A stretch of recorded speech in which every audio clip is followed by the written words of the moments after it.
आज आपण शिकणार आहोत फोटोशॉप. फोटोशॉपमध्ये कशा प्रकारचं डिझाईन पाहिलं जातं. पेज मेकर पाहिल्यानंतर कोरोड्रो तुम्ही बघितलात. कोरोड्रो शिकल्यानंतर आपण काय केलं, फोटोशॉप म्हणजेच काय केलं आपण स्टेप बाय स्टेप. सर्वात पहिल्यांदा काय केलं की M S Word, PowerPoint, त्याच्यानंतर एक्सेल नंतर पेज मेकर अशा प्रकारचे संपूर्ण केले.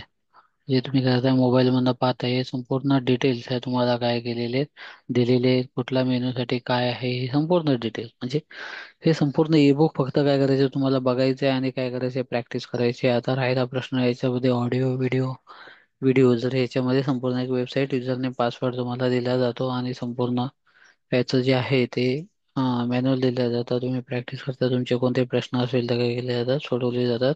अशा प्रकारचा फोटोशॉप कोर्स केल्यानंतर तुम्ही डिझायनर बनता आणि अनेक लोकांना काय करता, बॅनर किंवा ज्या बाकीच्या ग्राफिकच्या सर्व्हिस आहेत त्या देऊ शकता आणि भरपूर कमवू शकता. मग त्याच्यामध्ये नवीन विद्यार्थी असू द्या किंवा काही लोकांना इंटरनेटचं नॉलेजच नाही किंवा कॉम्प्युटरचं माहीतच नाही, या लोकांना याच्यासाठी शिकण्यासाठी आपण गणपती बाप्पा आणि हिंदीमध्ये काय केलेलं आहे, दीपावलीमध्ये ठेवलेलं आहे की याच्यामध्ये मराठी, हिंदी, इंग्लिश या तिन्ही कोर्स दोन्ही भाषेमध्ये त्याच्यानंतर जसं जमेल तसं व्यक्ती बघू शकतो. रेकॉर्ड डेट असल्याने त्याच्यानंतर युजर पासवर्ड असल्याने तुमच्याकडे लाईफ टाईम होतो. तर अशा प्रकारचा कोर्स घेऊन तुम्ही काय करता, स्वतःचा एक ग्राफिक डिझायनर बना. हे संपूर्ण जे आहे ते कोर्स ऑफर आहे फक्त एक दिवसासाठी, याचे लक्षात घ्या. इतर व्हिडिओ बघा जेणेकरून तुम्हाला संपूर्ण कोर्सचा जो डेमो येतो हे काय होईल तुम्हाला येईल आणि तुम्ही काय करता, तुम्ही घ्यायचा असेल तर डायरेक्ट कॉल करू शकता, घेऊ शकता. धन्यवाद.